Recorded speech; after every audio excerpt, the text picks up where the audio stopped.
Your brain, right now, is running on 20 watts, the power of a dim light bulb.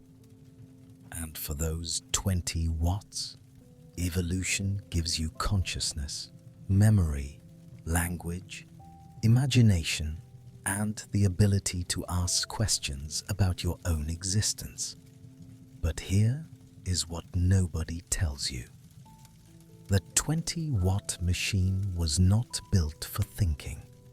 It was not built for language. It was not built for philosophy or mathematics or music. It was built over 800 million years for one thing only: survival. Everything else came along for the ride. And the question that biology has been asking for a century and a half and still cannot fully answer is this: how exactly did survival become thought? Before we go any further, please subscribe to this channel. Your support allows us to keep telling stories like this one. Thank you.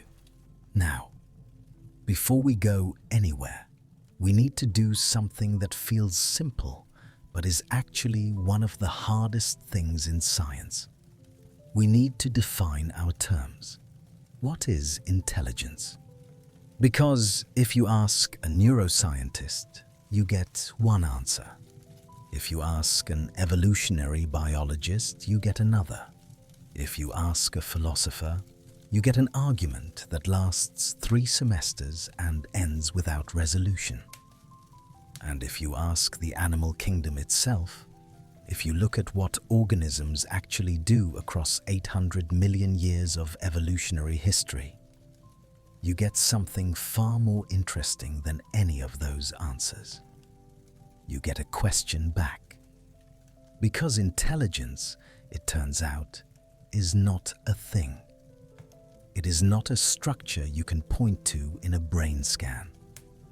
It is not a gene you can sequence. It is not even a behavior you can reliably identify across species. Intelligence is a relationship, a dynamic, evolving, endlessly variable relationship between an organism and its environment.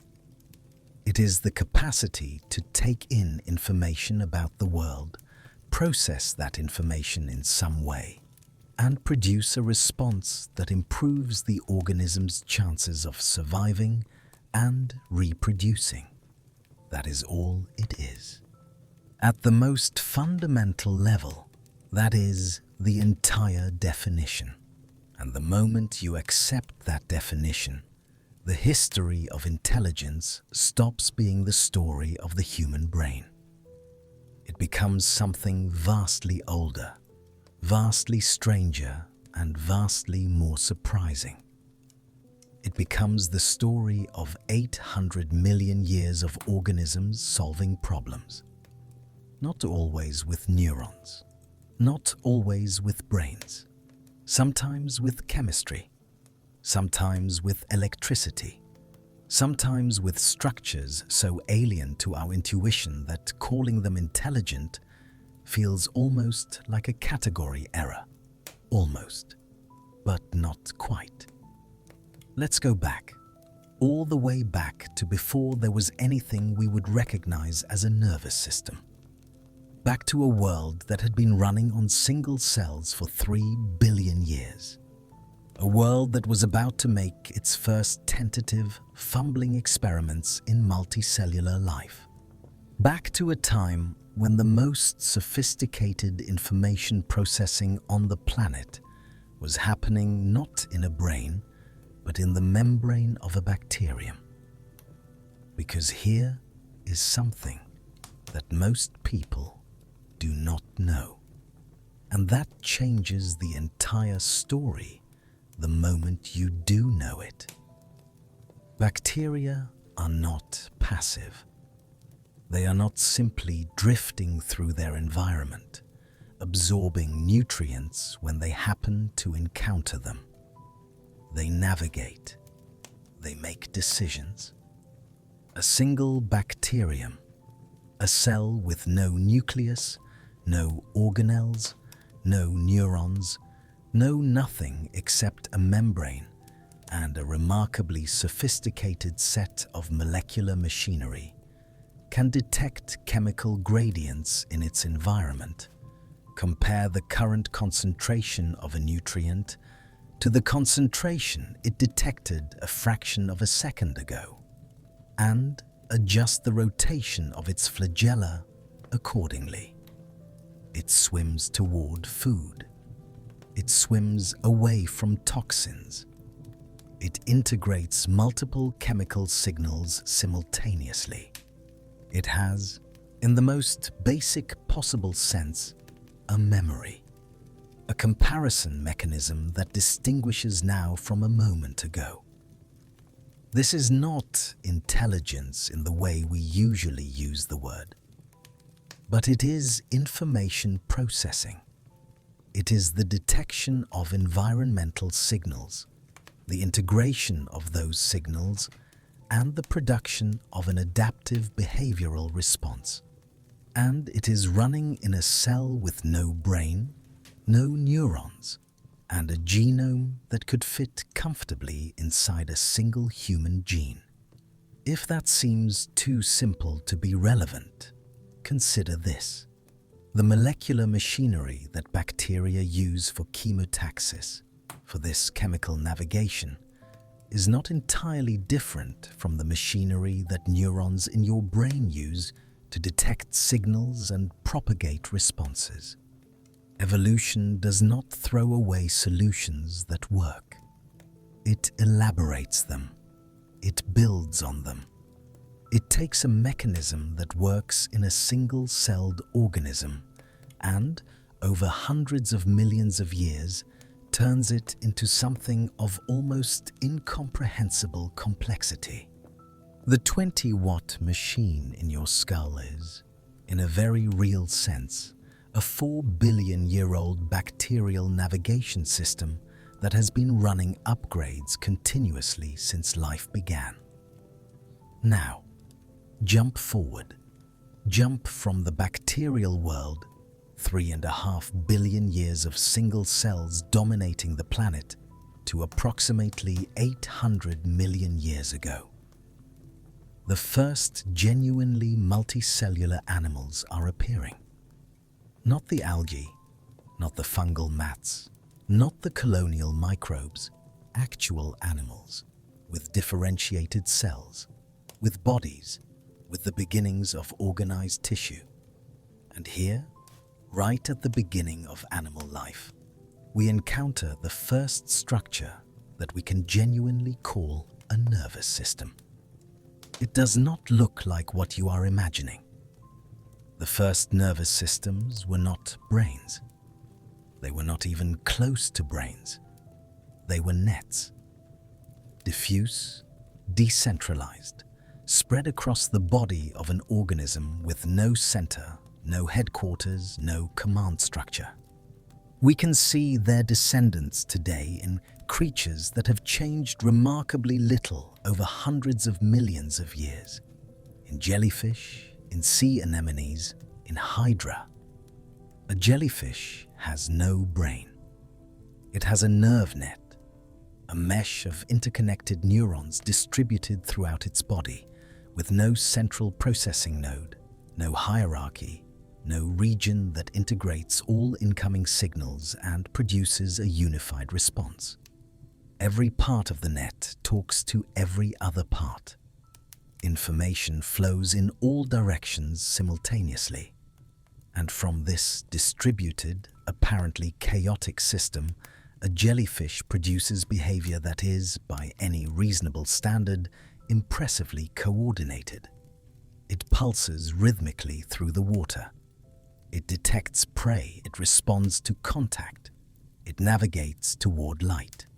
It has been doing all of this for 550 million years, in oceans that have changed beyond recognition through 5 mass extinctions without updating its nervous system in any fundamental way. Stop and think about that for a moment. The jellyfish nervous system is not a primitive failure. It is a 550 million year success story. It works. It works so well that natural selection has seen no reason to change it. And it works without anything we would call a brain, without anything we would call centralized intelligence, without a single structure that processes information in the way we assume intelligence requires.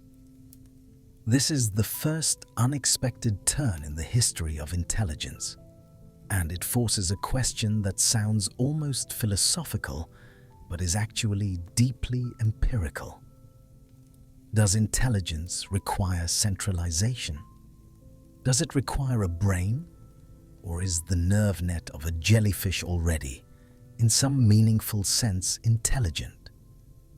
The answer, when you look carefully at the evidence, is deeply uncomfortable for anyone who wants a clean definition. Because diffuse nervous systems are not stupid. They are differently organized. And in certain environments, for certain problems, that different organization is not just adequate, it is superior. Consider the octopus. We will spend more time with the octopus later in this story, because the octopus is one of the most important and underappreciated data points in the entire history of intelligence. But for now, consider just this one fact.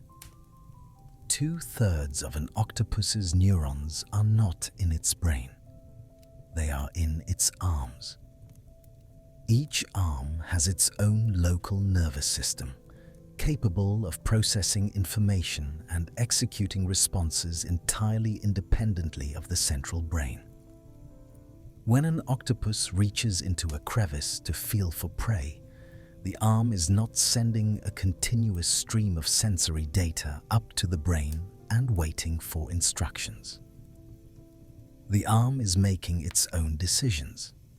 The brain sets the general goal. The arms figure out how to achieve it.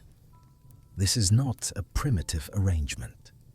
This is a sophisticated solution to the problem of coordinating a body that can move in virtually any direction, that has no rigid skeleton, that can squeeze through any opening larger than its beak, that needs to process tactile information from thousands of suckers simultaneously.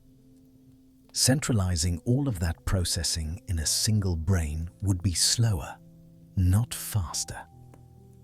The distributed arrangement is not a limitation. It is an adaptation. And it raises a question that neuroscience is only beginning to take seriously. When we talk about where an octopus's intelligence resides, when we ask what part of the octopus is doing the thinking, the honest answer is all of it. The intelligence is not localized. It is distributed through the body in a way that has no clean parallel in vertebrate neuroscience and no clean parallel in our intuitions about what a mind is or where it lives. And yet, the octopus is not even the strangest entry in this story. Because once you accept that intelligence does not require a centralized brain, once you accept that it can be distributed, embodied, running in arms and skin and chromatophores simultaneously, you are forced to look at the rest of the animal kingdom with genuinely fresh eyes. And what you find, when you look carefully, is deeply unsettling for anyone who wants intelligence to be a uniquely human or even a uniquely vertebrate phenomenon. Consider the crow, not metaphorically. Actually consider it. A bird weighing less than 1 pound, with a brain the size of a walnut, descended from a lineage that diverged from the mammalian lineage over 300 million years ago. A bird whose brain has no cortex, None of the layered neural architecture that neuroscientists have long considered the anatomical prerequisite for complex cognition. And yet, in laboratory settings, crows have demonstrated the ability to use tools, not just to use them, but to manufacture them. To take a piece of wire, bend it into a hook, and use that hook to retrieve food from a container they have never encountered before. They have demonstrated the ability to plan for the future, to cache food in locations they will return to hours or days later, and to do so strategically, hiding caches from competitors who are watching. They have demonstrated the ability to understand cause and effect at a level of abstraction that puts them in the company of great apes and young children.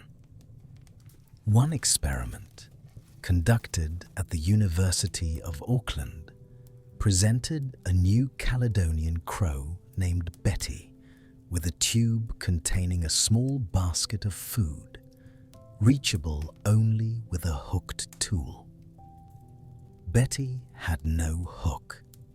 She had a straight piece of wire. In less than 2 minutes, Betty bent the wire into a hook and retrieved the food. She did this spontaneously, without training, without a model to copy. She invented a solution to a novel problem using a material she had never encountered before. Pause on that for a moment.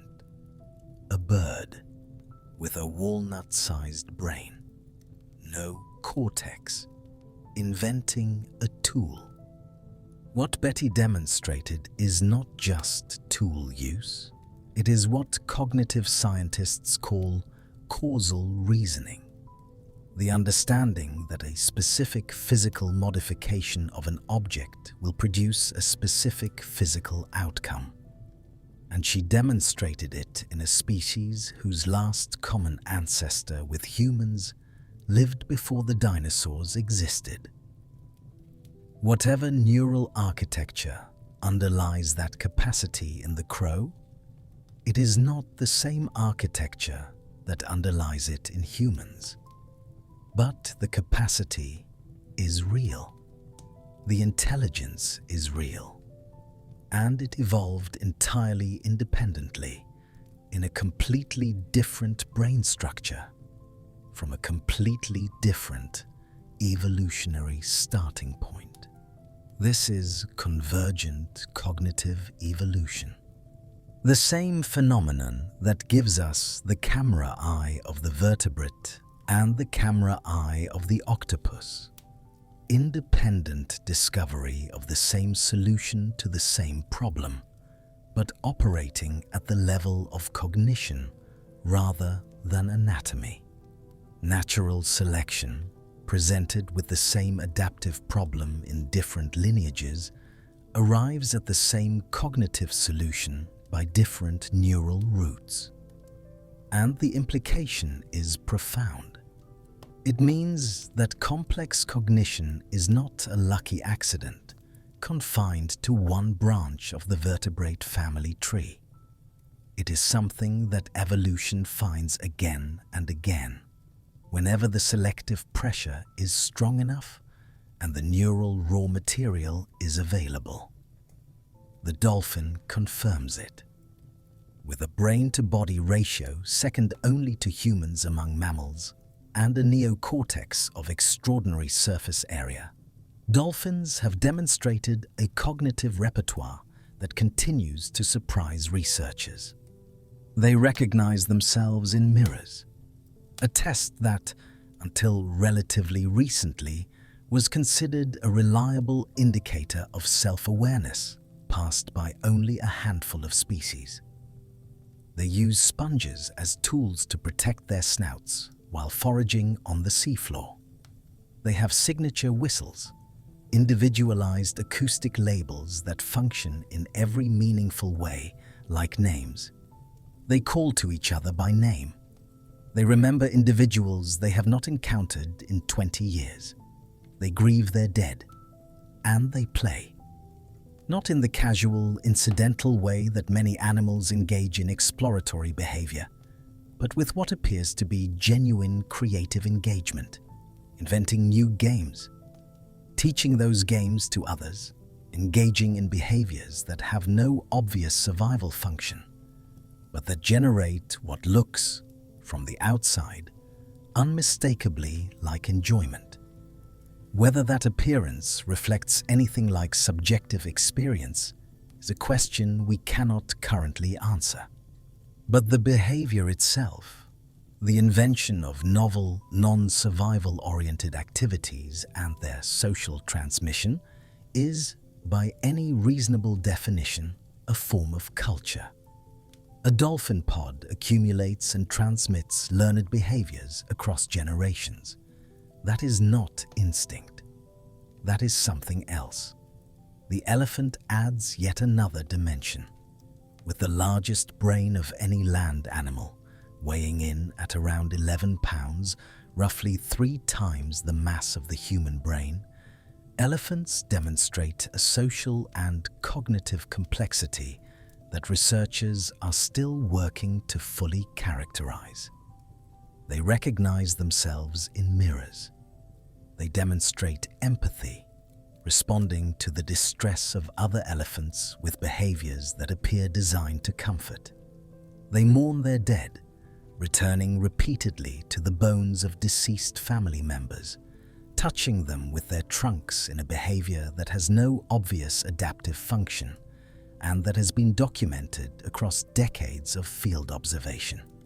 They have demonstrated the ability to cooperate on tasks that require 2 individuals to pull simultaneously on a rope, and more remarkably, to wait for a partner before pulling, understanding that the task requires coordination. What connects the crow, the dolphin, the elephant, and the octopus? 4 organisms with profoundly different evolutionary histories, different brain architectures, different body plans, different ecological contexts. Is not anatomy, it is pressure.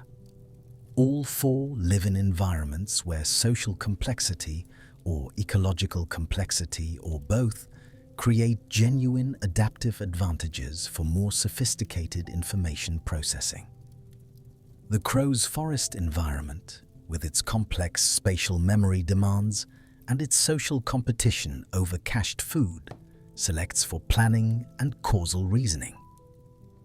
The dolphin's open ocean environment, with its complex social dynamics and its acoustic communication challenges, selects for social cognition and individual recognition. The elephant's savanna environment, with its multi-generational family structures and its long-distance migration demands, selects for memory and social intelligence. The octopus's reef environment, with its complex 3-dimensional structure and its solitary hunting demands, selects for flexible, embodied problem-solving. Same principle, different materials, different solutions, all of them intelligent, all of them arrived at independently by natural selection, working on whatever neural raw material happened to be available in each lineage. And here is the detail that should stop you cold. The total number of neurons in a crow brain is approximately 1.5 billion. The total number in an octopus is approximately 500 million, most of them in the arms. The total number in a dolphin brain is approximately 80 billion, more than in a human brain, though organized differently. The total number in an elephant brain is approximately 257 billion, more than 3 times the human count, though with a different distribution across brain regions. Raw neuron count, clearly, is not the whole story. Organization matters. Connectivity matters. The ratio of neurons dedicated to different functions matters. but the sheer variety of architectures that evolution has found capable of supporting complex cognition tells you something important. Intelligence is not fragile. It is not dependent on one specific neural design. It is robust. It emerges from many different arrangements of excitable cells, in many different body plans, under many different evolutionary pressures. The universe of possible minds is larger than we have imagined, and we have only sampled a tiny corner of it. Now, let's talk about why brains exist at all.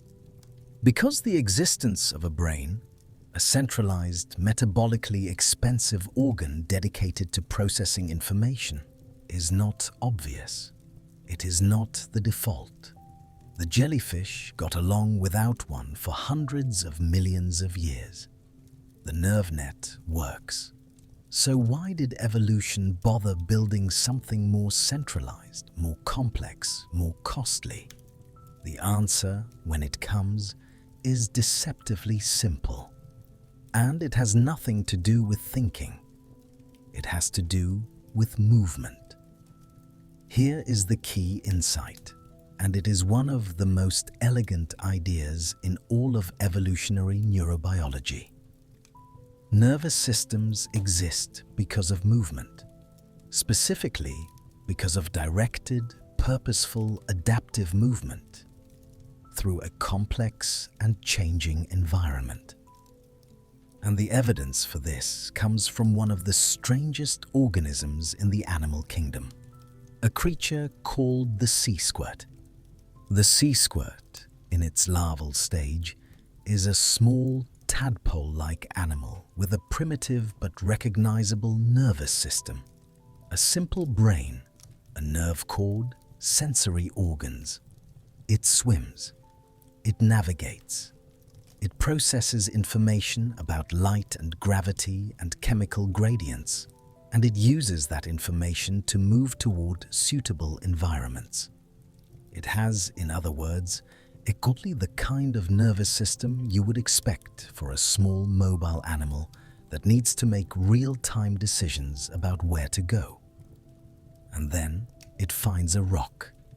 When the sea squirt larva finds a suitable surface and attaches itself permanently, something remarkable happens. It digests its own nervous system. It literally absorbs its brain and nerve cord back into its body, using the nutrients to fuel its new sedentary life. The brain disappears because the brain is no longer needed. A stationary animal filtering seawater does not need to make real-time decisions about direction and movement. It does not need to integrate sensory information about its environment and produce adaptive behavioral responses in milliseconds. It just needs to sit there and filter. This is not a metaphor. This is a real biological process documented in real organisms that illustrates with almost brutal clarity why nervous systems evolved in the first place. Movement creates the need for real-time information processing. Real-time information processing requires dedicated neural machinery, and the more complex the movement, the more variable the environment, the more options available, the more consequences attached to each decision, the more sophisticated that machinery needs to be. Intelligence, in this light, is not a luxury. It is not an accident. It is not something that happened to organisms that had spare evolutionary capacity lying around. It is a solution to a specific problem, the problem of navigating a complex world in real time. And it evolved because organisms that solved that problem better survived and reproduced at higher rates than organisms that solved it worse. That is the engine. That has always been the engine. Now we need to talk about the event that threw that engine into overdrive. The event that transformed the slow, incremental elaboration of nervous systems into something far more explosive, far more rapid, and far more consequential. The event that turned the arms race of evolution into something that looks, from a distance, almost like an intelligence race. We talked about the Cambrian explosion in a previous episode in this series. But we need to return to it now, because the Cambrian explosion looks very different when you are watching it through the lens of intelligence, rather than through the lens of body plans. 540 million years ago, in an interval geologically so brief it barely registers, perhaps 20 million years, perhaps less, the number of distinct animal body plans on Earth went from a handful to something close to the full range that exists today. Shells appeared, legs appeared, fins appeared, claws appeared, and eyes appeared.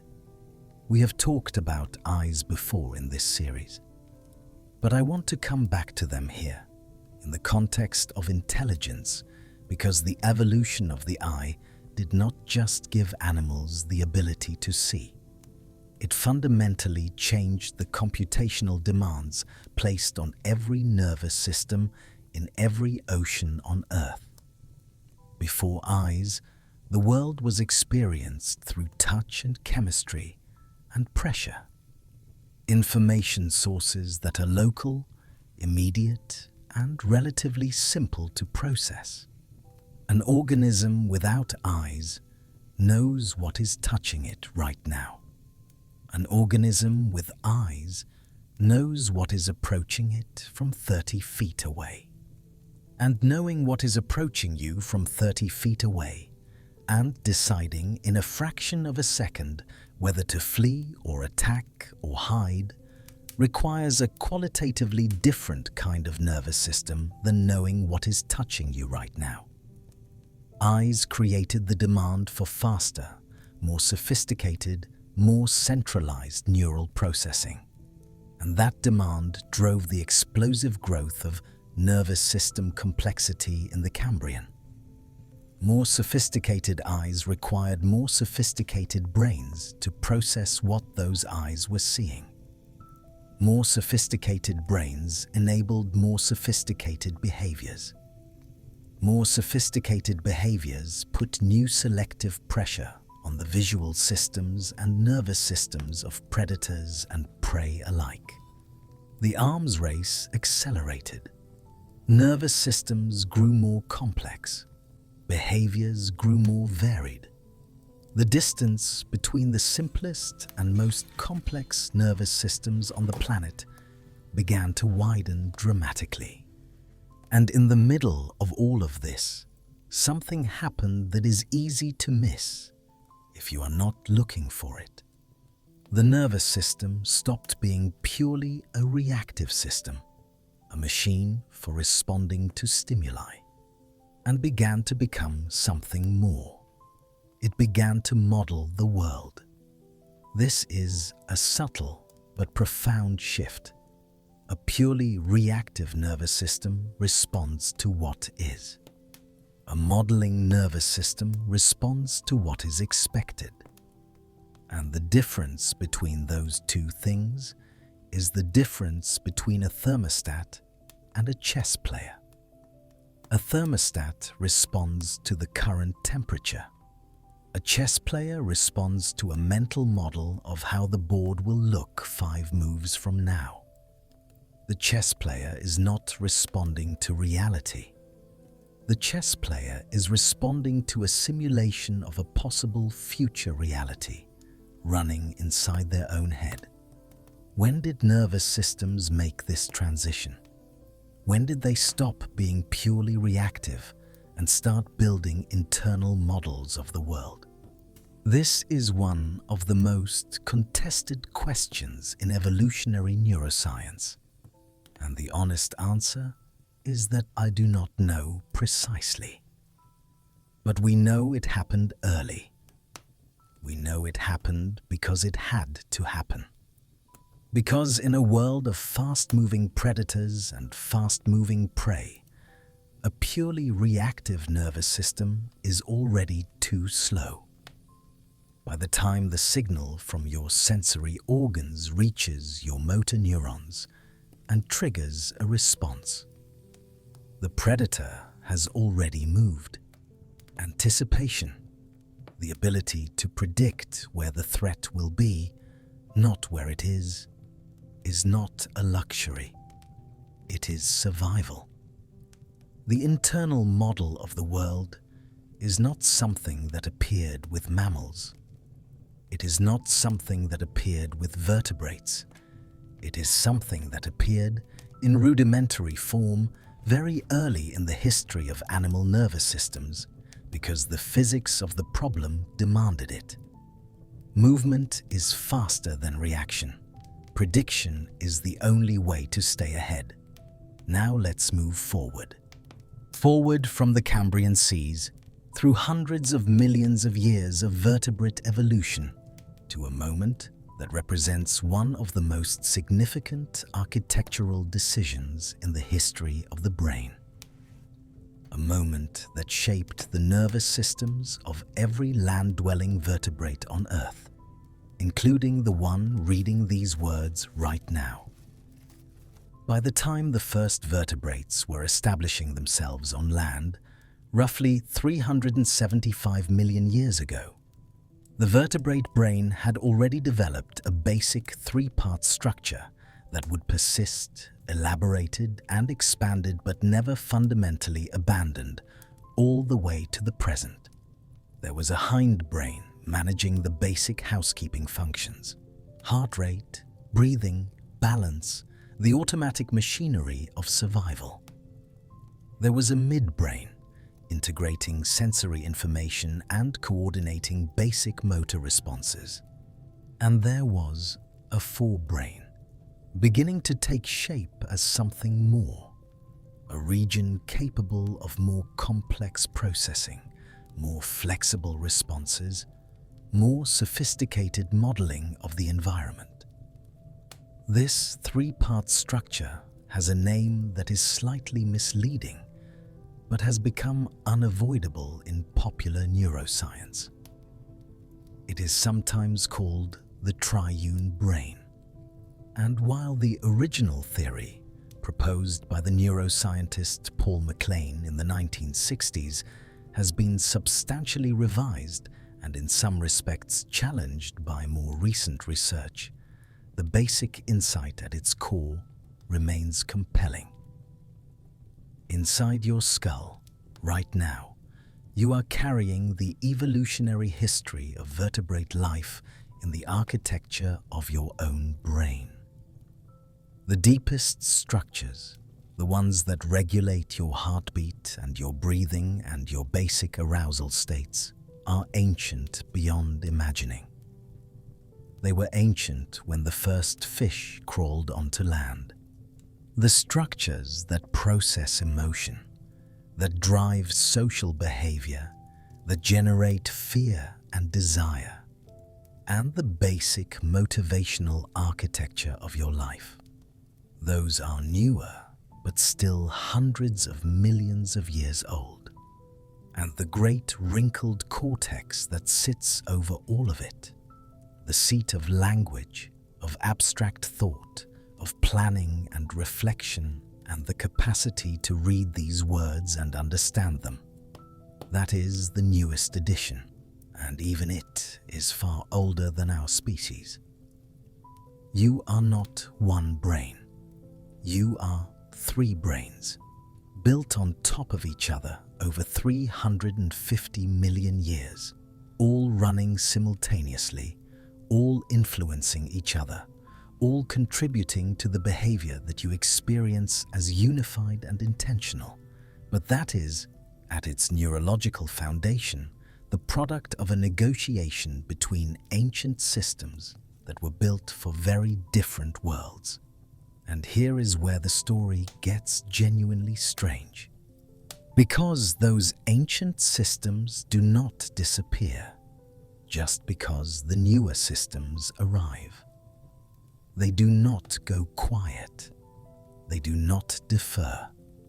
They continue doing what they have always done, driving hunger and fear and aggression and the basic calculus of survival. And the newer systems do not replace them. They overlay them. They regulate them. They provide, sometimes, the capacity to override them. But the ancient machinery is always running, always present, always influencing the outputs of the system in ways that are often invisible to conscious awareness. This is not a flaw in the design. It is the design. Evolution does not start from scratch. It cannot. It can only modify what exists. And what exists, when a new selective pressure appears, is always the legacy architecture of everything that came before. The result is a brain that is not elegant, not optimally organized, not designed by any engineer who had the luxury of starting with a blank page. It is a brain that works, remarkably, impressively, often astonishingly well, but that carries within it the constraints and compromises of 350 million years of incremental modification. But before we follow that story forward, before we trace the path from nerve nets to centralized brains, there is something we need to address, something that sits quietly at the foundation of everything intelligence does, and that evolution solved so elegantly, so early, that we almost never think about it. Something without which no nervous system, however sophisticated, can function at full capacity. Sleep. Not rest. Not stillness. Sleep. The specific, actively regulated, neurologically complex state in which an organism loses responsiveness to its environment, becomes temporarily vulnerable to predators, and, from the outside, appears to be doing absolutely nothing. Sleep looks, from an evolutionary perspective, like a catastrophic design flaw. You are unconscious. You cannot eat. You cannot mate. You cannot flee. Every predator in your environment has a window of opportunity that you have handed them voluntarily every single day of your life. And yet, every animal with a nervous system complex enough to study sleeps. Every one, without exception. This fact alone should tell you that whatever sleep is doing, it is doing something so important that evolution could not find a way around it. The cost, vulnerability, lost foraging time, lost reproductive opportunity, is paid by every complex nervous system on the planet. The benefit must be extraordinary. For most of human history, we had no idea what that benefit was. Sleep was simply necessary, something the body demanded, something that felt good after deprivation, something that clearly affected cognitive function when disrupted. But why? At the level of cellular and molecular mechanism, why nervous systems required periodic unconsciousness remained genuinely mysterious well into the 20th century. The answers, when they began to arrive, were more interesting than anyone had anticipated. The first answer involves memory. specifically the consolidation of memory, the process by which experiences that are encoded during waking life are stabilized, organized, and integrated into long-term storage. And this process, it turns out, does not happen primarily while you are awake. It happens while you are asleep. During the slow wave sleep that dominates the early part of the night, the hippocampus, the brain structure most critical for the initial encoding of new memories, replays the day's experiences. Not randomly, selectively. Experiences that were emotionally significant or novel or repeated are replayed more frequently. Experiences that were routine or unremarkable are replayed less. The hippocampus during sleep is curating.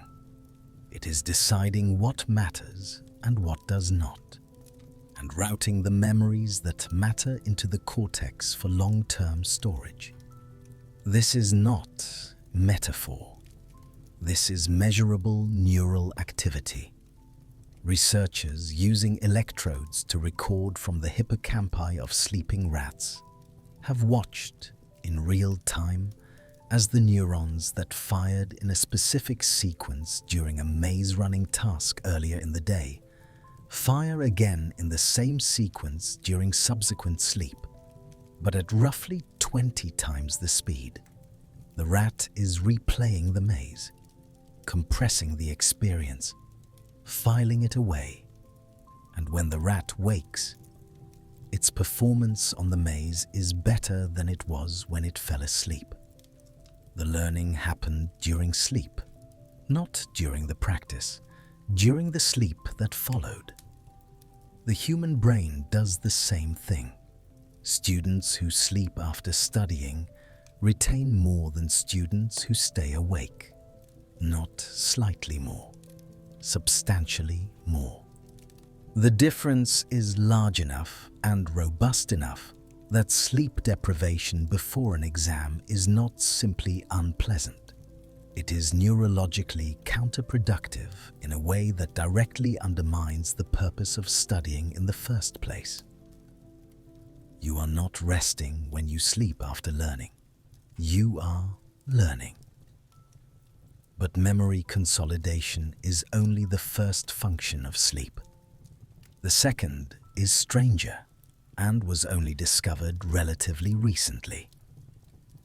In 2013, a research group at the University of Rochester published findings that described something in the sleeping brain that no one had previously observed. During sleep, specifically during deep, slow-wave sleep, the brain's glymphatic system, a network of channels surrounding the brain's blood vessels, becomes dramatically more active. Cerebrospinal fluid is pumped through the brain tissue at rates far higher than during waking.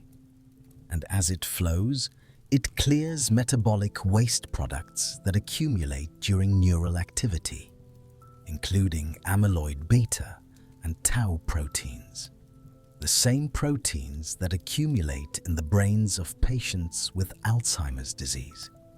The sleeping brain, in other words, is cleaning itself, running a biological maintenance cycle that cannot be performed while the neural machinery is fully operational, because the energy demands of waking cognition leave insufficient resources for the glymphatic pumping.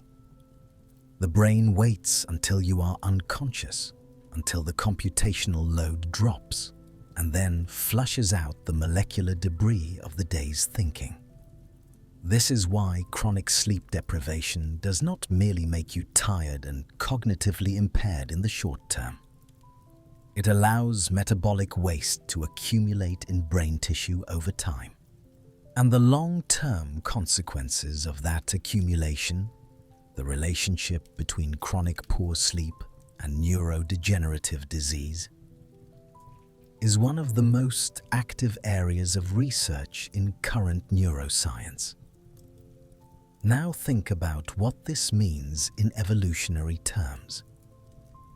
The brain is so metabolically demanding, so continuously active, so chemically complex in its operation, that it requires a dedicated maintenance cycle that can only run during unconsciousness.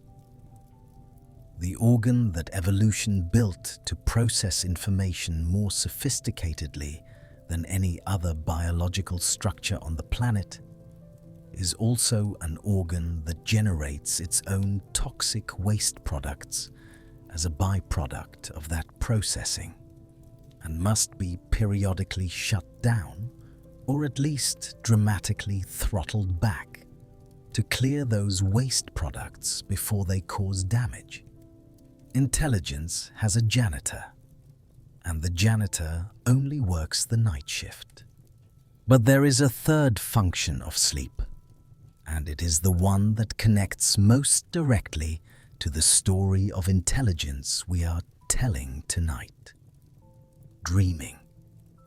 Specifically, REM sleep, rapid eye movement sleep, the stage in which the most vivid dreaming occurs, in which the brain is paradoxically more electrically active than during quiet waking, in which the eyes move rapidly beneath closed lids, and the body is temporarily paralyzed to prevent acting out the dream's content. What is REM sleep doing? This is a question that has generated more competing hypotheses than almost any other in neuroscience.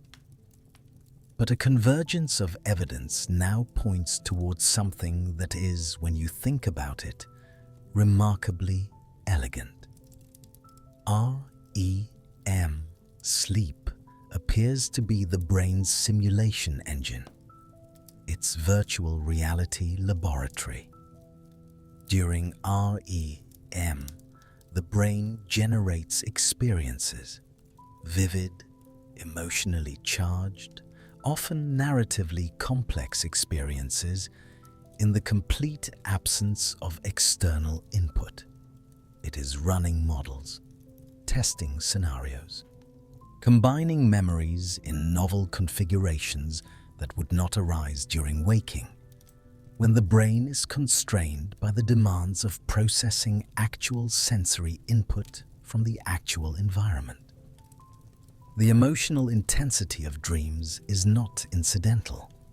It appears to serve a specific function, processing the emotional valence of recent experiences, integrating new emotionally significant events into the existing emotional memory architecture, and in some cases reducing the emotional charge of traumatic memories by replaying them in a neurochemical environment different from the one in which they were encoded.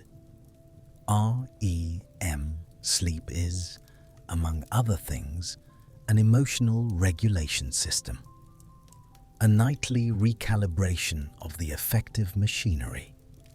And here is the evolutionary implication that makes all of this relevant to the story of intelligence. Sleep, this apparently passive, vulnerable, metabolically costly state, is not a pause in intelligence. It is a component of it. The offline processing that happens during sleep is not separate from the cognitive capacity that operates during waking. It is what makes that cognitive capacity possible. Memory consolidation during sleep is what allows learned information to be available for flexible use during waking. Glymphatic clearance during sleep is what prevents the gradual accumulation of neural damage. REM simulation during sleep is what allows the brain to model situations it has not yet encountered, and to regulate the emotional responses that guide decision-making. Remove sleep, and intelligence degrades. Not slowly, not gradually. Within 72 hours of total sleep deprivation, human cognitive performance on virtually every measurable dimension — memory, attention, reaction time, decision-making, emotional regulation, creative problem-solving — falls to levels that would be considered clinically impaired. The 20-watt machine does not run well without its maintenance cycle. Every organism with a complex nervous system pays this price. The dolphin sleeps with one hemisphere at a time, keeping the other active enough to surface for air and maintain basic awareness. A remarkable adaptation that allows a marine mammal to meet the neurological demands of sleep without drowning. The migratory bird sleeps in microseconds during flight, brief episodes of unihemispheric slow-wave sleep, so short they are nearly undetectable, inserted between moments of full wakefulness during journeys of thousands of miles. The elephant sleeps only 2 hours a night, the least of any mammal studied, a compromise between the neurological necessity of sleep and the metabolic demands of maintaining the largest brain of any land animal on a diet of grass and leaves. Evolution has never found a way to eliminate sleep. In 800 million years of working on the problem of intelligence, of building nervous systems, of increasing sophistication in organisms, of increasing complexity, it has never produced a nervous system that does not require periodic offline processing. That constraint is not incidental. It is telling you something fundamental about what intelligence actually is. It is not simply real-time computation. It is real-time computation plus offline consolidation plus maintenance plus simulation. The waking brain and the sleeping brain are not two different states of the same system. They are two complementary halves of a single integrated process. Intelligence, or it turns out, is partly nocturnal, and the story of how it got that way is written in the architecture of every nervous system complex enough to dream. And yet, before we arrive at sociality, before we follow the story into the cognitive arms race of primate social groups, we need to spend time with something that is older than sociality, older than the cortex, older than the mammals themselves. Something that modern neuroscience spent most of the 20th century treating as an obstacle to clear thinking, rather than as a form of intelligence in its own right. Emotion. The standard story, told in textbooks and popular science for most of the last century, goes something like this. The ancient limbic system generates emotions, raw, powerful, often irrational responses to the environment. The newer cortex generates reason, logical, flexible, sophisticated analysis. Intelligence lives in the cortex. The limbic system is a legacy system, an evolutionary holdover from our reptilian past, a source of bias and error that rational thought must learn to override. The goal of a truly intelligent mind, in this view, is to minimize the influence of emotion and maximize the influence of reason. This story is wrong. Not slightly wrong. Fundamentally wrong. And the evidence that demolished it came not from philosophy or cognitive science, but from neurology, from patients with specific brain damage who demonstrated with devastating clarity what happens when you actually remove emotion from the equation. The most famous of these patients was a man referred to in the scientific literature as Elliot. Studied in the early 1990s by the neurologist Antonio Damasio at the University of Iowa, Elliot had undergone surgery to remove a tumor from the prefrontal cortex, the region of the brain most associated with high-level reasoning and decision-making. The surgery was successful in the narrow sense. The tumor was gone. Elliot's measured intelligence was unchanged. His memory was intact. His language was intact. His ability to reason through abstract problems, to analyze situations, to generate possible courses of action and evaluate their likely consequences. All of it was intact. By every standard cognitive measure, Elliot was as intelligent as he had ever been. But Elliot could no longer make decisions, not complex decisions, not decisions under uncertainty, any decision. He would sit for hours deliberating over what to eat for lunch, generating an apparently endless list of considerations. The nutritional content of each option, the price, the time required to prepare it, the weather outside, and its relevance to his food preferences, without being able to reach a conclusion. He lost his job. He lost his marriage. He made a series of catastrophically poor financial decisions that left him bankrupt. Not because he could not reason about the decisions. He could reason about them with impressive thoroughness, but he could not feel his way to a conclusion. And without the felt sense of what mattered, without the emotional signal that tells a normal decision maker that this option is better than that one, that this risk is acceptable and that one is not, the reasoning process had no way to terminate. It could generate considerations indefinitely, but it could not produce a choice. Damasio's interpretation of Elliot's condition became one of the most influential ideas in modern neuroscience. He called it the somatic marker hypothesis.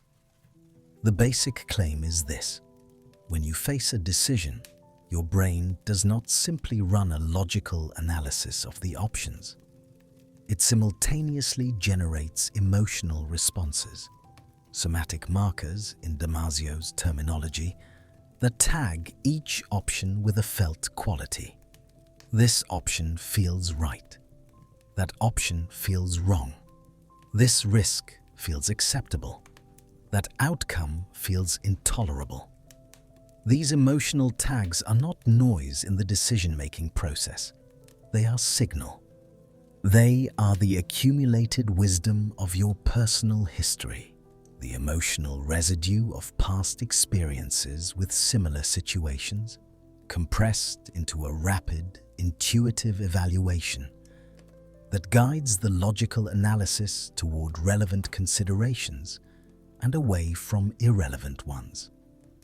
Remove the emotional tags, damage the neural systems that generate them, and the logical analysis has nothing to anchor it. It becomes, as Elliot demonstrated, an engine that can run indefinitely without producing output. Reason without emotion is not more intelligent. It is less intelligent. It is paralyzed. This finding has implications that extend far beyond clinical neurology. Because if emotion is not the enemy of intelligence but a component of it, if the felt quality of experience is not a distortion of rational analysis but a guide to it, then the evolutionary history of emotion becomes part of the evolutionary history of intelligence. And that history is very long indeed.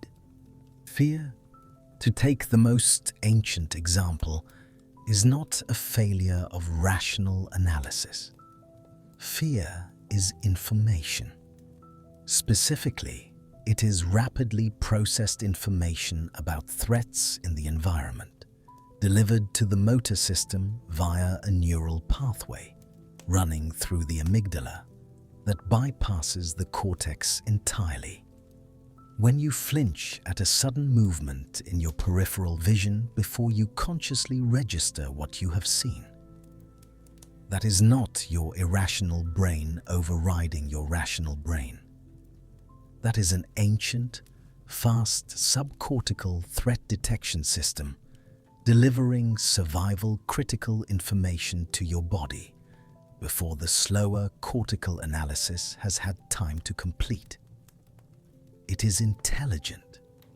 It is just intelligent on a timescale and in a neural substrate that feels, from the perspective of conscious experience, like something that happened without you. The amygdala, the almond-shaped structure deep in the temporal lobe that is most associated with fear processing, is not young. It is one of the oldest structures in the vertebrate brain, present in essentially the same form in fish as in mammals.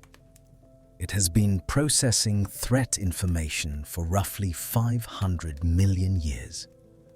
And in those 500 million years, it has been refined by natural selection into a system of remarkable sensitivity and speed, capable of detecting patterns that predict danger before the cortical visual system has had time to construct a complete representation of the stimulus. Curiosity is another emotional state that doubles as cognitive machinery. The felt pull toward novel stimuli, the desire to explore, to investigate, to understand, is not an irrational distraction from the serious business of survival. It is the motivational engine that drives learning. An organism that is not curious does not seek out new information. An organism that does not seek out new information does not learn about its environment beyond what direct necessity forces it to encounter. And an organism with limited environmental knowledge is, in a world of changing conditions and novel challenges, less fit than an organism that has accumulated a broad and flexible understanding of the world through active exploration. Curiosity evolved because it was adaptive. The organisms that felt the pull toward novel stimuli, that experienced something like satisfaction upon resolving a puzzle or discovering something new, learned more in more varied domains with more flexible applicability than organisms that remained incurious. Natural selection built the felt experience of curiosity because the behavior that experience motivated, exploration, investigation, the active seeking of information, produced survival advantages generation after generation. Attachment is perhaps the most socially consequential emotional system in the mammalian repertoire. The bond between a mammalian mother and her offspring, mediated neurochemically by oxytocin, vasopressin, dopamine, and a constellation of other molecular signals, is not a soft add-on to the hard machinery of survival. It is the mechanism by which the extended developmental period of complex mammals becomes possible at all. A human infant is helpless for years after birth. The brain that will eventually be capable of language and abstract thought and cultural accumulation requires a decade and a half of protected development before it is fully operational. That protected development requires caregivers who are motivated, powerfully, persistently, at significant personal cost to provide it. Attachment is the motivational system that makes that investment possible. Without it, the extended neural development that produces human cognitive capacity could not occur. And grief, the emotional response to the loss of an attachment bond, is not a dysfunction. It is the necessary shadow of attachment. You cannot build a neural system that motivates deep investment in specific relationships without also building a system that responds to the loss of those relationships. The pain of grief is not an evolutionary error. It is the cost of having a neural architecture capable of the kind of deep social bonding that enables the cooperative, culturally accumulating social groups in which human intelligence evolved. What Damasio's work with Eliot revealed, and what decades of subsequent research in effective neuroscience have confirmed and elaborated, is that the emotional brain is not a primitive remnant waiting to be transcended by rational cognition. It is an integral component of the cognitive system. The limbic structures that generate emotion are not separate from the cortical structures that generate reason. They are densely interconnected with them, continuously exchanging signals, continuously influencing each other's outputs. The boundary between feeling and thinking is not a boundary between old and new, or between irrational and rational. It is a boundary that does not, at the neural level, really exist. The ancient emotional systems of the mammalian brain, the fear circuits, the reward circuits, the attachment circuits, the curiosity circuits, are not obstacles to intelligence. They are the motivational infrastructure without which intelligence has no direction, no purpose, and no way to terminate its own deliberations. They are, in the deepest sense, what intelligence is for. Because a brain that can reason about everything but care about nothing is not a more advanced form of intelligence.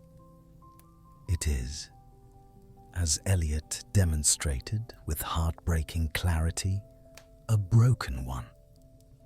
Evolution understood this long before neuroscience did. It built the emotional systems first, hundreds of millions of years before the cortex appeared. And when the cortex arrived, when the capacity for abstract reasoning and flexible planning and language and culture emerged, it did not replace the emotional systems. It plugged into them. It used them as its foundation. It borrowed their motivational architecture and extended it into domains that the ancient limbic systems could never have imagined. The result is you, a creature that can reason about the origins of the universe and feel homesick at the same time. A creature that can plan decades into the future and be derailed by a song that reminds it of someone it loved.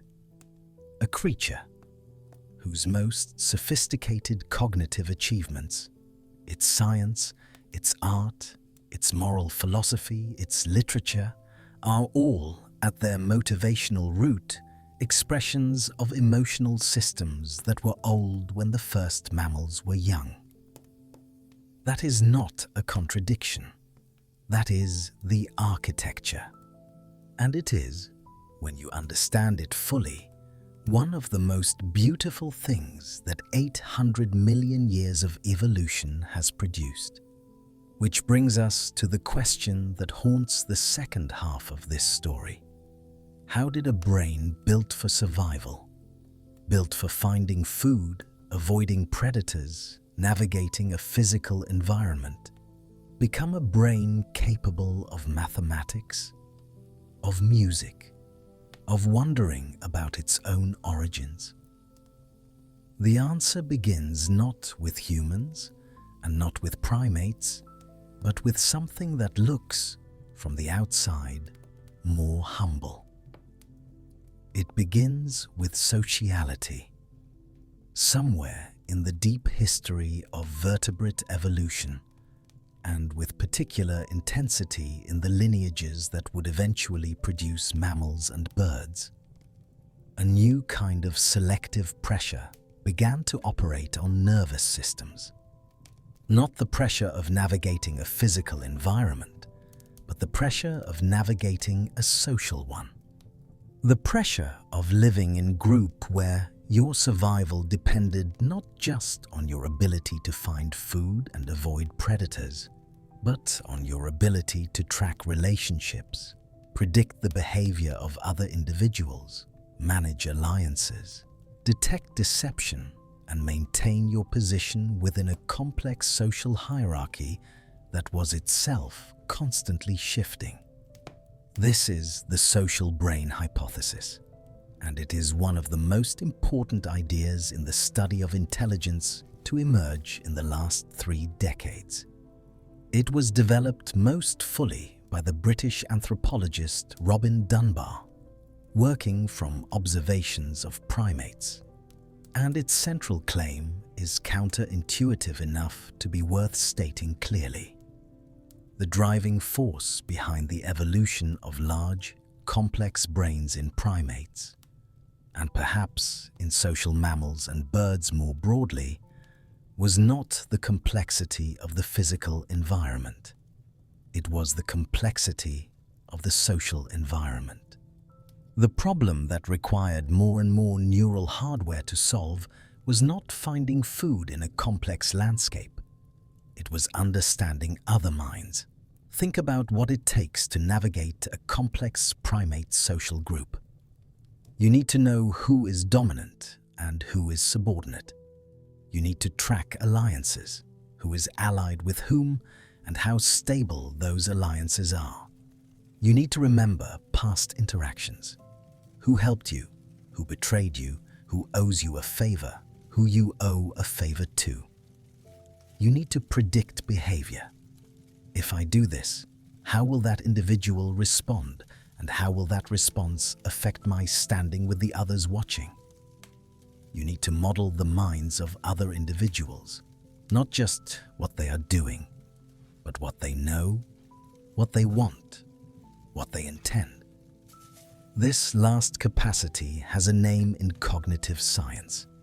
It is called theory of mind, and it is arguably the most cognitively demanding thing that any animal brain routinely does. Because modeling another mind requires building an internal representation of a world that you cannot directly observe, the subjective experience of another organism, and using that representation to predict behavior. It is the most sophisticated kind of modeling that nervous systems have evolved to perform, and it appears in its full form only in organisms with very large and very complex brains. Very large and very complex brains are expensive, metabolically expensive in ways that are almost difficult to overstate. The human brain, running on those 20 watts we mentioned at the beginning, consumes roughly 20% of the body's total energy budget, despite being only about 2% of its mass. In evolutionary terms, that is an extraordinary investment. No trait that costly persists unless the benefits outweigh the costs. Which means that whatever the large brain was providing, whatever the social intelligence it enabled was doing for survival and reproduction, it was providing enough benefit to justify that enormous metabolic price tag, generation after generation, for millions of years. The large brain, in other words, paid for itself. In the currency of survival and reproduction, understanding other minds was worth 20% of your daily caloric intake. That fact, more than any other, tells you how important social intelligence was to our evolutionary ancestors. Now, here is the turn. Here is the moment where the story of intelligence takes a direction that even its participants, even the organisms living through it, could not have anticipated. Because social intelligence, once established, does something that no other selective pressure on the nervous system had done before. It creates a feedback loop that has no natural stopping point. Here is how the loop works. More sophisticated social intelligence, better theory of mind, better ability to model the intentions and knowledge of others gives an individual a competitive advantage within the group. That individual survives better, reproduces more successfully, passes on the neural architecture that enabled the more sophisticated social cognition. The next generation has slightly more sophisticated social cognition on average. But now the social environment that each individual must navigate is slightly more sophisticated as well, because the other individuals in the group are also slightly more sophisticated. The complexity of the social environment tracks the complexity of the cognitive machinery, because the social environment is made of the cognitive machinery. And so the pressure for further elaboration of social intelligence never relaxes. In fact, it intensifies as the group becomes more cognitively sophisticated. This is a runaway process, a cognitive arms race running inside a social group with no external limit. And it is, most evolutionary biologists now believe, a significant part of the explanation for why the human brain tripled in size in the last 3 million years. Not 300 million years. 3 million. In geological terms, that is astonishing. In evolutionary terms, it is almost without precedent. The social brain hypothesis does not explain everything about human cognitive evolution. Language, tool use, ecological intelligence, all of these played roles. And the interactions between them are complex in ways that researchers are still working out. But it provides something essential. It provides a mechanism, a specific selective pressure with a specific feedback structure that could drive the explosive elaboration of cognitive capacity that distinguishes the human lineage from every other primate lineage that ever existed. And it leads, with a kind of logical inevitability that becomes clear only in retrospect, to the thing that makes human intelligence genuinely different from every other form of intelligence that has ever existed on this planet. Language, not communication. Communication is ancient. Bees communicate. Ants communicate. Every social animal has some system for transmitting information between individuals. But language, true language, with syntax and grammar and the ability to generate an infinite number of novel sentences from a finite set of elements, language is something else. Language is, to use a phrase from the cognitive scientist Steven Pinker, a window into human nature. But it is more than a window. It is an accelerant. It is the thing that turned human social intelligence from a powerful but ultimately local phenomenon into something that accumulated across generations. Because here is what language does that no other communication system can do. It allows the contents of one mind to be transmitted with reasonable fidelity into another mind. Not just the emotional state, not just the immediate intention, not just the warning signal about a predator nearby, but the abstract content of complex thought, the idea, the plan, the memory of something that happened before you were born, the prediction of something that will happen after you are dead. Before language, every individual had to learn from personal experience or from the direct observation of others. Knowledge was local. It lived in individual brains, and when those brains died, the knowledge died with them. After language, knowledge could accumulate. One generation could build on what the previous generation had learned. Insights could be preserved across time, refined across generations, combined in novel ways. The cultural accumulation of knowledge became possible. And cultural accumulation is a different kind of evolution, faster by orders of magnitude than genetic evolution, capable of producing adaptations in years rather than millennia, capable of transforming the relationship between a species and its environment in a time frame that biology alone could never achieve. This is why humans are anomalous. Not because we are smarter in the raw computational sense than every other animal.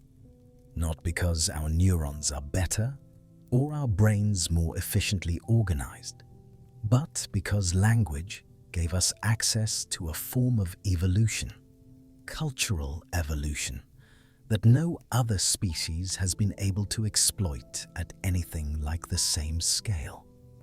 The knowledge accumulated in human culture over the last 100,000 years represents an informational resource that no individual brain could generate in a single lifetime. Every human alive today is, in a very real sense, running on the accumulated intelligence of every human who came before them. We are not just individuals with individual brains. We are nodes in a network of minds that stretches back across 100,000 years of cultural history. That is not biology.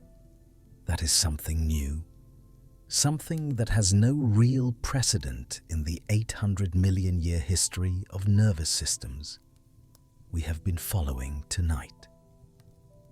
And here is the thing that stops you if you think about it long enough. The network of minds did not know it was building toward this. There was no intention, no plan, no moment at which natural selection decided that language and culture were the goal. The bacterium navigating its chemical gradient had no idea it was participating in a process that would eventually produce a creature capable of writing symphonies and calculating the trajectory of spacecraft. The jellyfish pulsing through the Cambrian ocean had no idea that its nerve net was an early iteration of a technology that would, 500 million years later, be asking questions about its own origins. The first primate that tracked the social dynamics of its group with slightly more precision than its neighbors had no idea that it was taking the first steps in a cognitive arms race that would produce the thing that calls itself consciousness. Intelligence was never the goal. It was always just the solution to the next problem. The problem of navigating a chemical gradient. The problem of moving through a three-dimensional environment. The problem of seeing a predator before it sees you. the problem of understanding what the other members of your social group are thinking.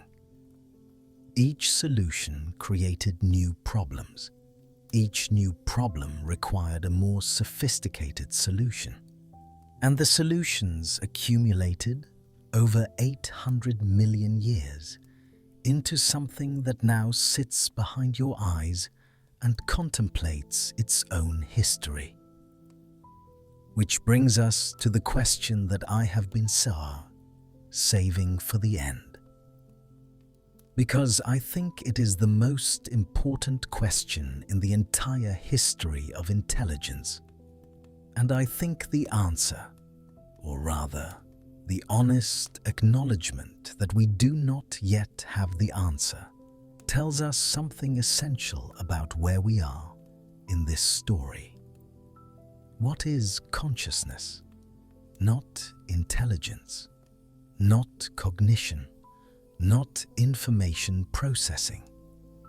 Consciousness, the raw fact of subjective experience. The fact that there is something it is like to be you.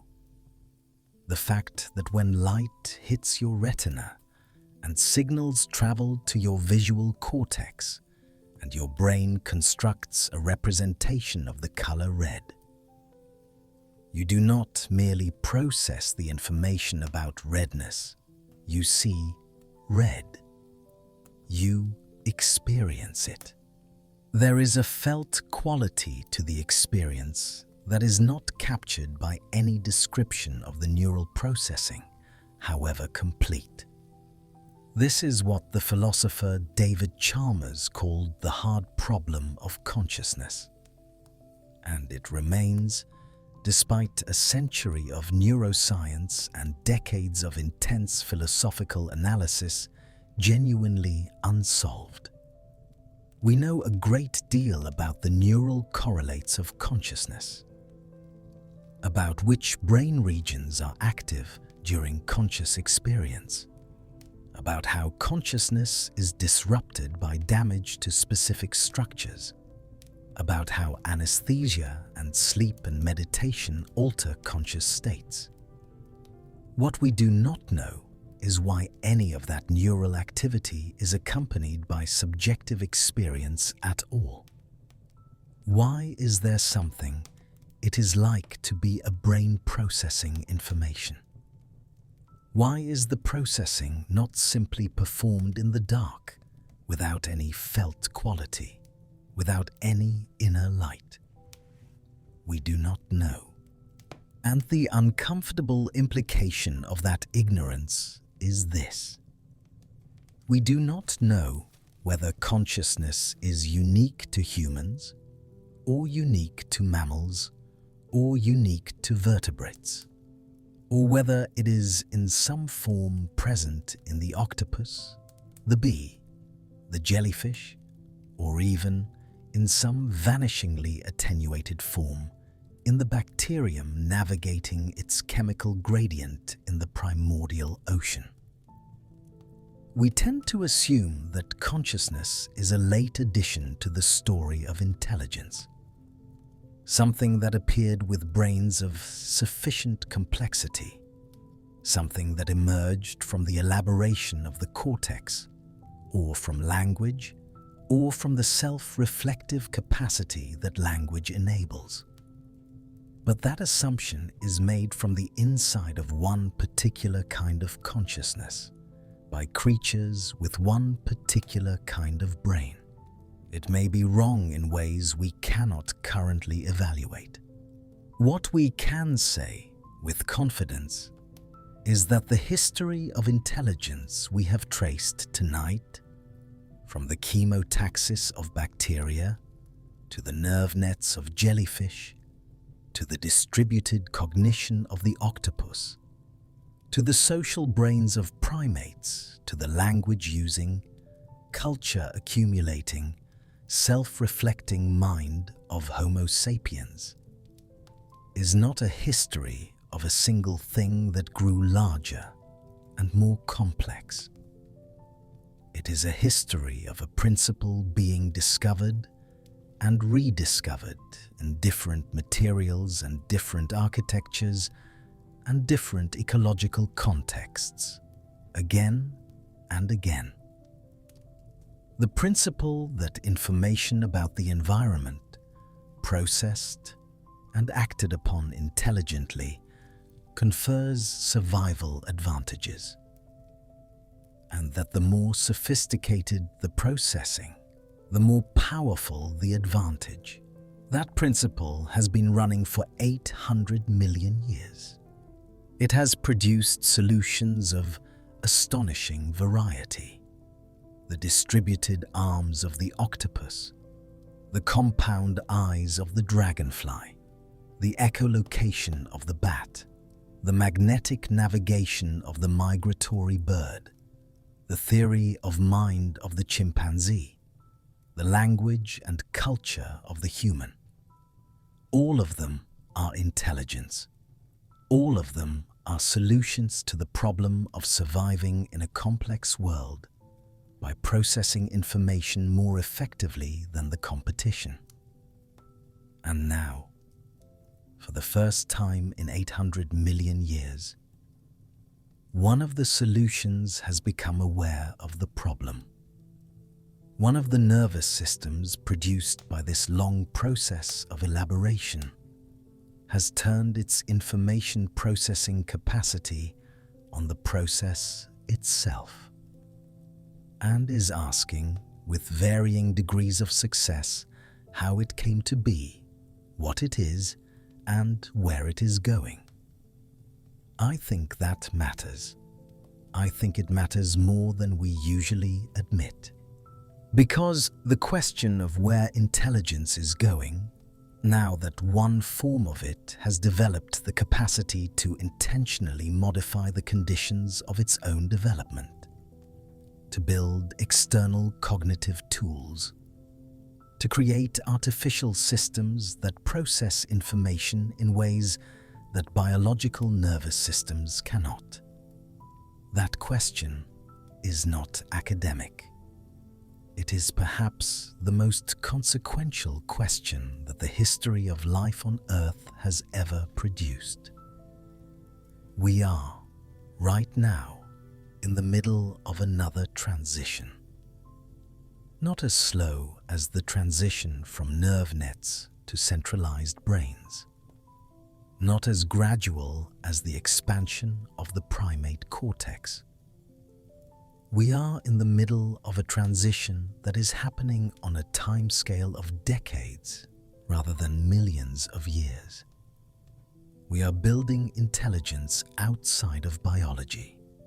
We are extending the 800 million year project of information processing into substrates made of silicon rather than carbon, running on electricity rather than chemistry, capable of operating at speeds and scales that biological nervous systems cannot approach. What that means, what it will mean for the story of intelligence and for the organisms that have, until now, been that story's only protagonists, is genuinely unknown. It may be the next chapter in a narrative that has been building since the first bacterium turned toward a gradient of sugar in the ancient ocean. It may be something else entirely, something that the 800 million year history of biological intelligence did not prepare us to predict, any more than the jellyfish in the Cambrian ocean was prepared to predict the primate brain. What I am confident of is this: intelligence, wherever it lives, whatever substrate it runs on, however it is organized, is not an accident of the universe. It is not a quirk of one small planet orbiting one ordinary star. It is what happens when matter is organized in certain ways and subjected to the pressure of natural selection over sufficient time. It is, in a very real sense, what the laws of physics produce when you run them long enough in the right conditions. And that means the 800 million year story we have told tonight is not just the story of life on Earth. It is a story about what is possible, about what complexity is capable of when given enough time and enough pressure and enough variation. A 20-watt machine that can contemplate its own history. That is what 800 million years of survival pressure produced. That is what you are. Not the pinnacle of the process. Evolution has no pinnacle, but a chapter of it. A remarkable, improbable, genuinely unprecedented chapter in a story that shows no sign of ending. And the fact that you can hear this story and understand it and feel something upon hearing it, the fact that the history of intelligence has produced something capable of being moved by the history of intelligence, that is not incidental. That may be the whole point. Sleep well. The 20-watt machine behind your eyes has been running this story for 800 million years. Tonight, for a little while, it got to hear itself think.